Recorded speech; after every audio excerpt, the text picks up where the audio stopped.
ile ya usiku. Na I think kutakuwa na shule ya usiku. Of course yeye hawezi kuwa sehemu ya hizi traditional. Yani sio huko ndani kwa sababu hizi sana sana zinahusu wao wenyewe moja kwa moja. Kwa sababu kule kinachofanyika ni kwamba Jux sasa hivi anakwenda kupokelewa.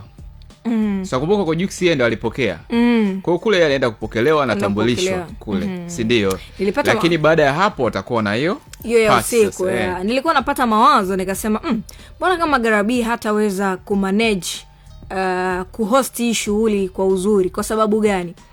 Kule it's all about tradition. Alafu ambao wamedomain Watanzania ni 62 kwa mujibu wa Jux alisema, almost Watanzania 62 ambao wametoka wameenda kule. Kwa hiyo shughuli ambayo ina watu 62 ambao wanakuelewa, alafu the rest wakawa ni wakule, kidogo ingekuwa ya Garabi ni itakuwa ni ngumu kwake. So inakuwa hivi kwenye hizi shughuli za kimataifa anakuwa mmoja kutoka Tanzania na mwingine kutokea kule.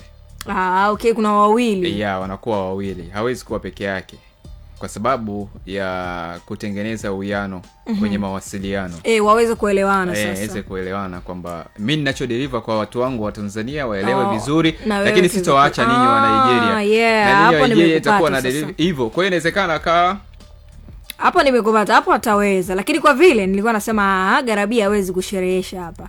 Kwa vile mwanzo kama plain simchukulie poa, lakini kishakuwa unajua UMC ni kucherish watu kutokana na vitu ambavyo wanavifahamu kwenye mazingira yao. Lakini ukienda kukutana na mtu ufahamu, Garabi ingemshinda.